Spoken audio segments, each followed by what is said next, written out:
قلبي دوما يغمرني من فيض ضياء.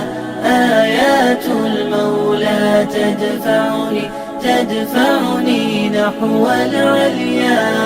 والكون الواسع في صدري أحضنه أرضا وسماء. يا ربي قد نلت. السلام عليكم ورحمة الله وبركاته. أعوذ بالله من الشيطان الرجيم. بسم الله الرحمن الرحيم. الحمد لله رب العالمين. اللهم صل على سيدنا محمد وعلى آل سيدنا مولانا محمد. رب اشرح لي صدري ويسر لي أمري واحلل عقدة من لساني يفقهوا قولي. أعوذ بكلمات الله التامة من كل شيطان وهامة ومن كل عين لامة ولا حول ولا قوة إلا بالله العلي العظيم. ബഹുമാനരായ സഹോദര സഹോദരിമാരെ, നമ്മൾ സൂറത്തുൽ മുസമ്മിലാണ് പഠിച്ചുകൊണ്ടിരിക്കുന്നത്. 8ാമത്തെ ആയത്തിലാണ് നമ്മൾ ഉണ്ടായിരുന്നത്. അഊദു ബില്ലാഹി മിനശ് ശൈത്വാനിർ റജീം. ബിസ്മില്ലാഹിർ റഹ്മാനിർ റഹീം. വദ്കുർ ഇസ്മ റബ്ബിക വതബത്തൽ ഇലൈഹി തബ്തീലാ. അല്ലാഹുവിൻ്റെ നാമം അങ്ങ് സ്മരിക്കുകയും ചെയ്യുക, അല്ലാഹുവിലേക്ക് ആരാധനയ്ക്ക് വേണ്ടി മുറിഞ്ഞ് അടുക്കുകയും ചെയ്യുക, അല്ലെ, ഏകാഗ്രചിത്തനായി ആരാധനയിൽ മുഴുകുകയും ചെയ്യുക.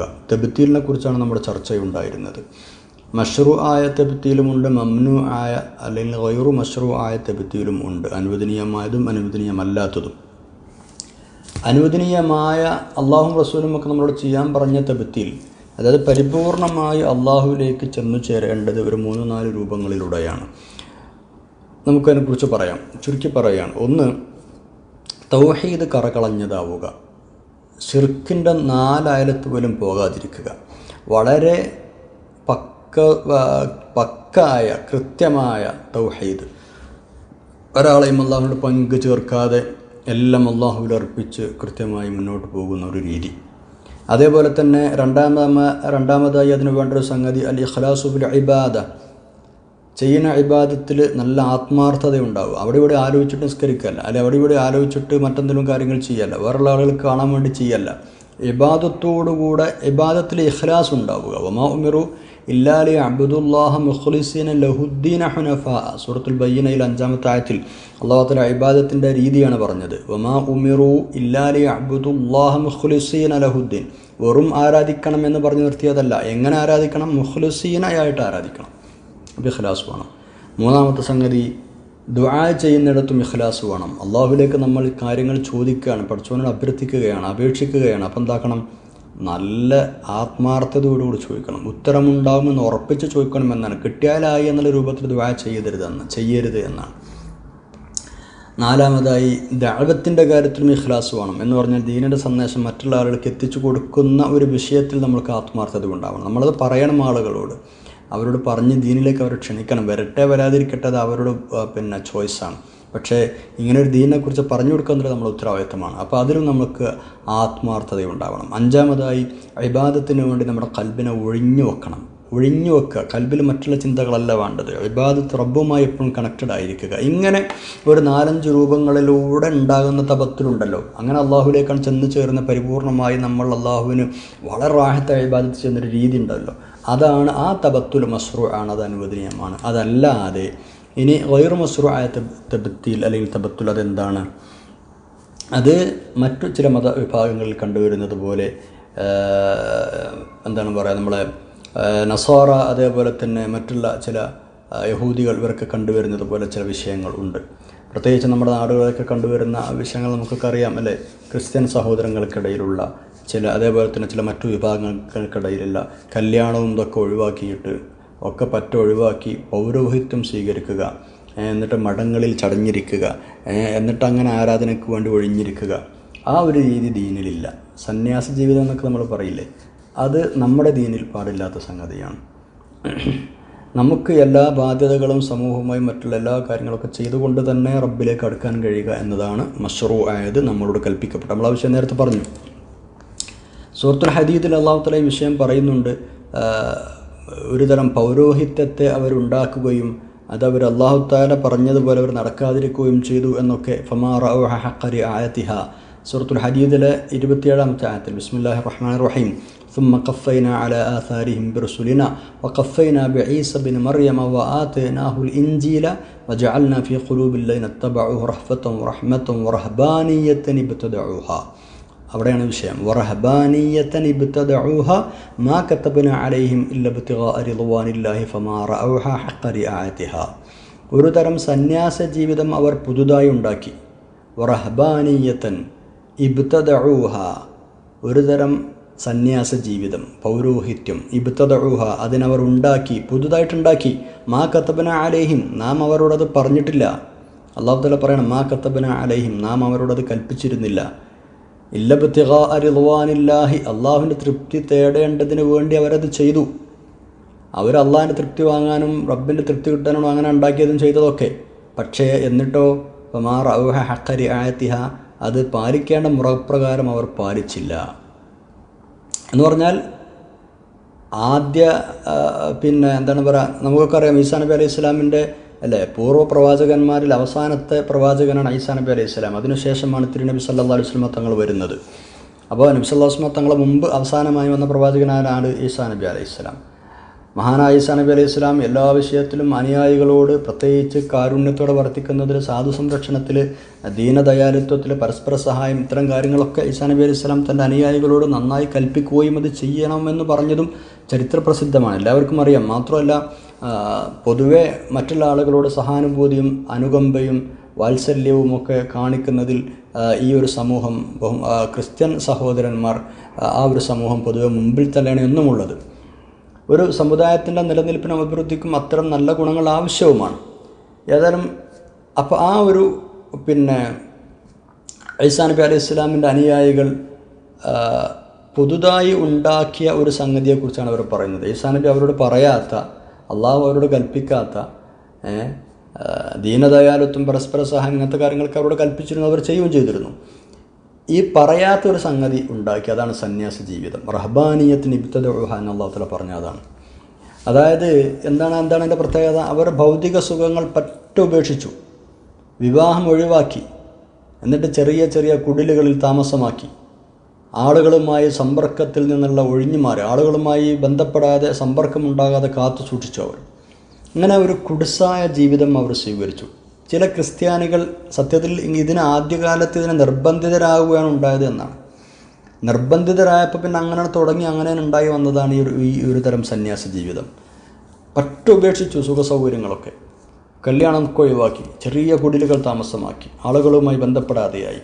ഇവിടെ അന്നതിന് നിർബന്ധിതരാവാനുള്ള കാരണം അന്ന് ഉണ്ടായിരുന്ന അവരുടെ കാലത്തുണ്ടായിരുന്ന യഹൂദികളിൽ നിന്നും അതേപോലെ തന്നെ മുശ്രിക്കീങ്ങളിൽ നിന്നും ഇടക്കാലത്ത് അവർക്ക് വല്ലാത്ത വിഷമങ്ങളും പ്രയാസങ്ങളൊക്കെ നേരിടേണ്ടി വന്നത് കൊണ്ട് ആ കാലത്ത് അവരുടെ മതവിശ്വാസം സംരക്ഷിക്കുന്നതിന് വേണ്ടി അവർ കാട് കയറാൻ തീരുമാനിച്ചതാണ്, അല്ലെങ്കിൽ നിർബന്ധിതരായതാണ്. ഫതുഹുർ റഹ്മാനിൽ ബഹുമാനപ്പെട്ട കെ വി ഉസ്താദ് വിഷയം പറയുന്നുണ്ട്. അല്ലാഹു മർഖബ. അപ്പോൾ ആദ്യകാലത്ത് ഈ ഒരു പൗരോഹിത്യം ക്രിസ്ത്യാനികളിൽ ഉണ്ടായത് ഇങ്ങനെയാണ്, റഹബാനിയത്ത് ഉണ്ടായത് ഇങ്ങനെയാണ്. അതായത് യഹൂദികളിൽ നിന്നും അന്നുണ്ടായിരുന്ന മുശ്രിക്കുകളിൽ നിന്നും ഒരുപാട് പ്രയാസങ്ങൾ നേരിടേണ്ടി വന്നപ്പോൾ തങ്ങളെ ദീനനുസരിച്ച് ജീവിക്കാനും കഴിയൂലേ എന്ന് പേടിച്ചിട്ട് ആ ദീന് കൈവിടാതിരിക്കാൻ വേണ്ടി അവരെന്തായി മല കയറാൻ അല്ലെങ്കിൽ കാട്ടിലേക്ക് കയറാൻ അവർ നിർബന്ധിതരായി.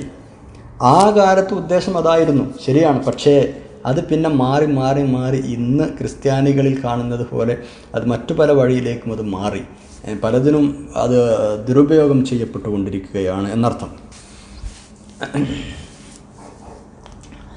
ഇതിൽ ഈ ഒരു വിഷയത്തെക്കുറിച്ച് നിരവധി പഠനങ്ങൾ നടന്നിട്ടുണ്ട്. ക്രിസ്തുത്വം 3-ാം നൂറ്റാണ്ടിൻ്റെ അന്ത്യത്തിൽ സഞ്ചാരിയായ പൗലോസ് എന്ന ആളാണ് രാജമർദ്ദനം ഭയന്ന് സന്യാസ ജീവിതം നടപ്പിൽ വരുത്തിയത് എന്ന് ചില ഗ്രന്ഥങ്ങളിൽ കാണാം.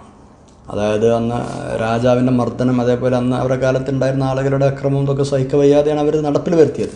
അങ്ങനെ മർദ്ദനം ഭയന്നതിനെ തുടർന്ന് ആണ് ഈ ഒരു മതത്തിൽ സന്യാസ ജീവിതം ഉടലെടുത്തത് എന്ന് വേറെയും മഹാന്മാർ ഇബ്നു അബി ഹാത്തിം, ഇബ്നു ജരീർ റളിയല്ലാഹു അൻഹു തുടങ്ങിയവരൊക്കെ ഉദ്ധരിച്ച ഹദീസിൽ വ്യക്തമാകുന്നുമുണ്ട്. അപ്പോൾ ഏതായാലും നല്ല ഉദ്ദേശത്തോടു കൂടിയാണ് ഇത് ആദ്യം തുടങ്ങിയത്. അത് നമുക്ക് മനസ്സിലായല്ലോ അല്ലേ? ദീനെ സംരക്ഷിക്കാനും മറ്റുള്ളവരുടെ ബുദ്ധിമുട്ട് രക്ഷപ്പെടാനും ദീനനുസരിച്ച് ജീവിക്കാൻ കഴിയില്ലെന്ന് പേടികൊണ്ടും അവർ കാട് കയറിപ്പോയി, മല കയറിപ്പോയി, മറ്റുള്ള കാര്യങ്ങളൊക്കെ ദുന്യാവുമായിട്ടുള്ള ബന്ധം ഉപേക്ഷിച്ചു. അങ്ങനെ ഒരു തെബിത്തിയിൽ അവരാദ്യം ചെയ്തു. അതാണ് സന്യാസ ജീവിതം എന്ന് പറഞ്ഞത്. അപ്പോൾ ആദ്യം നല്ല ഉദ്ദേശത്തോടു കൂടിയാണ് ഇത് തുടങ്ങിയത് എങ്കിലും പിന്നെ അത് ബാക്കിലുള്ള ആളുകൾ അത് പാലിച്ചത്, അത് കൊണ്ടു നടന്നത് ഈ ഉദ്ദേശങ്ങൾക്ക് വേണ്ടിയിട്ടൊന്നും അല്ല. പിന്നീട് വന്ന ആളുകൾ എന്തായി, അതിൽ ആ ഒരു വിഷയത്തിൽ പലതും കടത്തിക്കൂട്ടി. അവർ ഇഞ്ചീലിൽ കൈകടത്തലുകൾ നടത്തിയതുപോലെ തൗഹീദിൻ്റെ വിഷയത്തിൽ അവർ കൈകടത്തി. ഇഞ്ചീലിൻ്റെ വിധികൾക്കെതിരായി പലതും അവർ അതിൽ കടത്തിക്കൂട്ടി. നബി സല്ലല്ലാഹു അലൈഹി വസല്ലം തങ്ങൾ അവർ നിഷേധിച്ചു. അതാണ് അവർ പാലിക്കേണ്ടത് പാലിച്ചില്ല. ആ ഒരു സന്യാസ ജീവിതം പാലിക്കേണ്ടതുപോലെ പാലിച്ചില്ല എന്ന് അല്ലാഹു തആല പറഞ്ഞത്. ഫമാ റഅവ ഹഖ്ഖ റിആയത്തിഹ. സത്യത്തിൽ നബി സല്ലല്ലാഹു അലൈഹി വസല്ലം തങ്ങൾ വരുന്നതിന് മുമ്പ് ആണല്ലോ അവർ സന്യാസി ഇതൊക്കെ തുടങ്ങിയത്. അപ്പോൾ അങ്ങനെ ഒരു ദീനെ സംരക്ഷിക്കാൻ വേണ്ടി അത് തുടങ്ങി അങ്ങനെ നടന്നു പോന്നിരുന്ന ആളുകൾ ശരിയായ വഴിയിലാണെങ്കിൽ എന്താണ് ചെയ്യേണ്ടത്? തിരുനബി സല്ലല്ലാഹു അലൈഹി വസല്ലം തങ്ങൾ വരുന്ന സമയത്ത് അവിടത്തെ കൊണ്ട് വിശ്വസിക്കണം, ഖുർആൻ അംഗീകരിക്കണം, അല്ലേ? അതൊക്കെ അവർ ചെയ്യണം. അവർ ചെയ്തില്ല. വരുന്നതിന് എന്ന് മാത്രമല്ല, നബി സല്ലല്ലാഹു അലൈഹി വസല്ലം തങ്ങൾ വരുന്നതിന് മുമ്പ് തന്നെ അവരുടെ ഇഞ്ചീലിലും ഒക്കെ അവരുടെ കൈകടത്തലുകൾ, തിരുത്തലുകൾ, അവരുടെ ഇഷ്ടത്തിനനുസരിച്ച് തിരുത്തലുകൾ നടത്തി. അവർക്ക് ഇഷ്ടത്തിനനുസരിച്ച് ഒരു എഴുതിയുണ്ടാക്കിയ ഗ്രന്ഥങ്ങൾ അല്ലെങ്കിൽ ഇഞ്ചീലിൽ തിരുത്തലുകൾ നടത്തി. അതേപോലെ തന്നെ തൗഹീദിന് വിരുദ്ധമായ പ്രവർത്തനങ്ങളുണ്ടായി അവരുടെ ഭാഗത്ത് നിന്ന്. പിന്നെ നമുക്കൊക്കെ അറിയാമല്ലോ, ഇന്നിപ്പോൾ ത്രിയാഗത്വമാണ്, 3 ദൈവങ്ങളാണ് അവർക്ക്. 3 എണ്ണത്തിൽ 1 എന്ന് കാണുന്ന ആളുകളാണ് ആ സമൂഹം. അപ്പോൾ ഇങ്ങനെ ശേഷം വന്ന ആളുകൾ അത് പാലിച്ചില്ല. ആദ്യം നല്ല കാര്യത്തിന് തുടങ്ങിയ ഈ സന്യാസം പിന്നീട് അത് ദുരുപയോഗം ചെയ്യപ്പെട്ടു. അപ്പോൾ നമ്മൾ പറഞ്ഞു വരുന്നത്, നമ്മുടെ ദീനിൽ ഇത്തരം സന്യാസമില്ല. കല്യാണം വേണ്ടാന്നോ ദുന്യാവ് വേണ്ടാന്നോ ആളുകളുമായി ബന്ധപ്പെട്ട് ഇതൊന്നും പറഞ്ഞിട്ടൊന്നും സന്യാസം വേണ്ട. എല്ലാം ഉള്ളത് കൊണ്ട് തന്നെ അള്ളാഹുവിന് ആത്മാർത്ഥമായ ഇബാദത്ത് ചെയ്യുന്നതിലാണ് കാര്യം എന്ന് റബ്ബ് ഉണർത്തുകയാണ്. അതേപോലെ തന്നെ വേറെ ചില ആളുകളുണ്ട്. ഇവിടെ നമ്മൾ ഒരാൾ പരിപൂർണമായ ഇബാദത്തിന് ഒഴിഞ്ഞു വെക്കുമ്പോൾ എന്ന് പറഞ്ഞാൽ ചെയ്യേണ്ട കാര്യങ്ങൾ മാത്രം ചെയ്യുമ്പോൾ എല്ലാ ബാധ്യതകളും നിറവേറ്റുന്നുണ്ട്, കുടുംബമുണ്ട്, എല്ലാം ഉണ്ട്. ആ ആൾ തന്നെ കുറച്ച് കൂടുതലായി സുന്നത്ത് നിസ്കരിക്കുമ്പോൾ, കുറച്ച് കൂടുതലായി സുന്നത്ത് നോമ്പ് ഓർക്കുമ്പോൾ, ദിക്ർ ദുആ നടത്തുമ്പോൾ, ഖുർആൻ ഓതുമ്പോൾ, അങ്ങനത്തെ കാര്യങ്ങളൊക്കെ ചെയ്യുമ്പോൾ അതുപോലും ചില ആളുകൾ ഓമ്പ് വലിയ സന്യാസിയായി, ഓമ്പ് വലിയ സ്വാലിഹായി, അങ്ങനെ ഇങ്ങനെ എന്ന് പറഞ്ഞ് പരിഹസിക്കുന്ന ചില ആളുകൾ ഇന്നുണ്ട്. അതൊന്നും സന്യാസമല്ല. അതല്ല സന്യാസം എന്ന് പറഞ്ഞതിൻ്റെ ഉദ്ദേശം. പറ്റേ ഒഴിവാക്കി പോകുന്ന ഒരു പരിപാടി ഉണ്ടാവാൻ പാടില്ല. കല്യാണം കഴിക്കാതിരിക്കുക എന്ന് പറഞ്ഞാൽ അത് സുന്നത്തിനെതിരാണല്ലോ. നബി സല്ലല്ലാഹു അലൈഹി വസല്ലം സുന്നത്താണത്. ഓരോ വിഷയങ്ങളും അങ്ങനെ തന്നെയാണ്. സമൂഹമായുള്ള ബാധ്യത, കുടുംബമായുള്ള ബാധ്യത, വ്യക്തികളോടുള്ള ബാധ്യത, ഇങ്ങനെയൊക്കെ ഉണ്ട്. ഇതൊക്കെ മനുഷ്യൻ നിർവഹിച്ചുകൊണ്ട് റബ്ബിലേക്ക് അടുക്കുമ്പോഴാണ് ഇസ്ലാം പറഞ്ഞ ശരിയായ തബത്തുല്, അനുവദനീയമായ തബത്തുലാവുന്നത്. ഇത്രയുമാണ് ഇത് സംബന്ധമായിട്ട് പറയാനുള്ളത് ഇൻഷാ അള്ളാഹ്.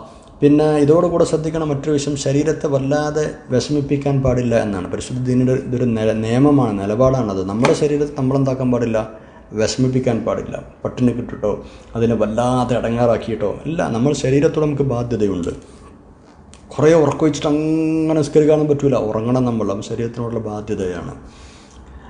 അങ്ങനെ ഓരോന്നും ഒരു പ്രയാസത്തിലും മടുപ്പിലും ഒന്നും ശരീരത്തെ കൊണ്ടെത്തിക്കാത്ത രൂപത്തിലായിരിക്കണം നമ്മുടെ കാര്യങ്ങൾ. കുറഞ്ഞ കാര്യങ്ങളാണെങ്കിൽ പതിവായി ചെയ്യുന്നതാണ് അള്ളാഹുവിന് ഇഷ്ടം. ലാ യുകല്ലിഫുല്ലാഹു നഫ്സൻ ഇല്ലാ വസ്അഹാ. അള്ളാഹു ഇഷ്ടമില്ലാത്തത്, കഴിയാത്തത് കൽപ്പിക്കൂല എന്ന് പരിശുദ്ധ ഖുർആൻ പറഞ്ഞിട്ടില്ല. അപ്പം ഇവിടെ അങ്ങനെ പറഞ്ഞിട്ടില്ല.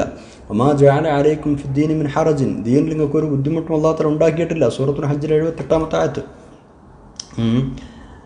അപ്പോൾ അള്ളാഹു പറഞ്ഞത് അനുസരിച്ച് ഓരോന്നിനും കൊടുക്കേണ്ട ഹക്ക് കൊടുത്ത സ്വന്തം ശരീരത്തോടാണെങ്കിൽ പോലും അങ്ങനെ കൊണ്ടു നടക്കണം. എന്ന് നോമ്പ് വെൽക്കാൻ പാടില്ല എന്ന് പറഞ്ഞിട്ടുണ്ട് നബി സല്ലല്ലാഹു അലൈഹി വസല്ലം. നിങ്ങൾ ദാവൂദ് നബി അലൈഹി സ്വലം നോമ്പ് നോറ്റിട്ടുള്ളൂ, ഒരു ദിവസം നോറ്റിട്ട് പിന്നൊരു ദിവസം നോമ്പ് വെൽക്കാതെ, അങ്ങനെയൊക്കെ പല ആളുകളോടും പല സന്ദർഭങ്ങൾക്കനുസരിച്ച് ഇത്തരം ഒരു തബത്തുലിൻ്റെ രൂപങ്ങൾ നബി സല്ലല്ലാഹു അലൈഹി വസല്ലം പറഞ്ഞു കൊടുത്തിട്ടുണ്ട്, ഓരോരുത്തരുടെയും സാഹചര്യങ്ങൾക്കനുസരിച്ച്.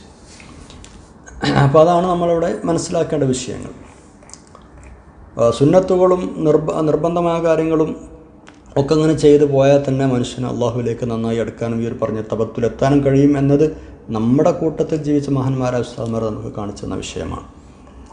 അതുപോലെ തന്നെ അള്ളാഹു തആല പറയാത്ത കാര്യങ്ങൾ ചെയ്യുക, അങ്ങനെ ഒരു ആരാധന നടത്തുക. ചില ആളുകളുണ്ട് വേണ്ടാത്തത് കൊണ്ട് നേർച്ചയാക്കുന്ന ആളുകൾ, അതൊന്നും ചെയ്യാൻ പാടില്ല. ഇപ്പോൾ റസൂലുള്ളാഹി സ്വല്ലല്ലാഹു അലൈഹി വസല്ലം കാലത്ത് ഒരാൾ വെയിലത്ത് ഇങ്ങനെ നിൽക്കുന്നുണ്ട്, തങ്ങളുടെ ഖുത്ബോധന, അയാൾ പള്ളിയുടെ ഉള്ളിൽ കയറുന്നില്ല, വെയിലത്ത് നിൽക്കുകയാണ്. അപ്പോൾ ചോദിച്ചു എന്താണ് മൂപ്പർ വെയിലത്ത് നിൽക്കണമെന്ന്. അപ്പോൾ സ്വഹാബികൾ പറഞ്ഞു, നേർച്ചയാക്കിയിട്ടുണ്ട് മൂപ്പർ വെയിലത്ത് ഇങ്ങനെ നിൽക്കാൻ, ഇരിക്കാതെ, ഞാൻ ഇരിക്കൂല വെയിലത്ത് നിൽക്കും, മുണ്ടൂല, നോമ്പ് നിൽക്കും, ഇങ്ങനെയൊക്കെ നേർച്ചയാക്കിയിട്ടുണ്ട് എന്ന് പറഞ്ഞു. വെയിലത്ത് നിൽക്കാനും ഇരിക്കാതെ വെയിലത്ത് നിൽക്കാനും തണൽ കൊള്ളാതിരിക്കാനും സംസാരിക്കാതിരിക്കാനും നോമ്പ് വെക്കാനും നേർച്ചയാക്കിയിട്ടുണ്ട്. നബി സല്ലല്ലാഹു അലൈഹി വസല്ലം പറഞ്ഞു, എന്ത് നേർച്ചയാണത്? നിങ്ങൾ ആ ആളെടുത്തിട്ട് പോയിട്ട് പറയും, ആളോട് മിണ്ടാൻ പറയും, അയാൾ ഇങ്ങോട്ട് വരാൻ പറയും, തണലത്തിരിക്കാൻ പറയും, അയാളെ നോമ്പ് പൂർത്തിയാക്കാൻ പറയും. ഇങ്ങനെയൊക്കെ നബി സല്ലല്ലാഹു അലൈഹി വസല്ലം പറഞ്ഞു. അപ്പോൾ നമ്മളെ കൊണ്ട് കഴിയാത്തതൊന്നും നമ്മൾ ചെയ്യേണ്ടതില്ല ഈ വിഷയത്തിൽ. അതല്ല തബത്തുല്. അള്ളാഹുവിലേക്ക് ഇബാദത്തിനോട് മുറിഞ്ഞെടുക്കുക എന്ന് പറഞ്ഞാൽ ആവുന്ന രൂപത്തിൽ, കഴിയുന്ന രൂപത്തിൽ, നമ്മളെ കൊണ്ട് ചെയ്യേണ്ട രൂപത്തിൽ മറ്റെല്ലാ ഹക്കുകളും വീട്ടിയിട്ട് നമ്മൾ അള്ളാഹുവിലേക്ക് ഇബാദത്തിന് ഒരുങ്ങുക. അതൊക്കെ ഇബാദത്താണ്. നമ്മൾ നേരത്തെ പറഞ്ഞിട്ടുണ്ട്, നമ്മൾ ചെയ്യുന്ന കാര്യങ്ങൾക്ക് ഇബാദത്തായിട്ട് നമുക്ക് കൊണ്ടു നടക്കുകയും ചെയ്യാം. അള്ളാഹു നമ്മളെ സഹായിക്കട്ടെ. ആമീൻ ഇൻഷാ അല്ലാഹ്. ഇനി നമുക്ക് 9ാമത്തെ അടുത്ത ക്ലാസ്സിൽ പഠിക്കാം. സുബ്ഹാനക്കല്ലാഹു വബിഹംദിക അശ്ഹദു അല്ലാ ഇലാഹ ഇല്ലാ അൻത അസ്തഗ്ഫിറുക വഅതൂബു ഇലൈക്. വസ്സലാമു അലൈക്കും വറഹ്മത്തുള്ളാഹി വബറകാതുഹു.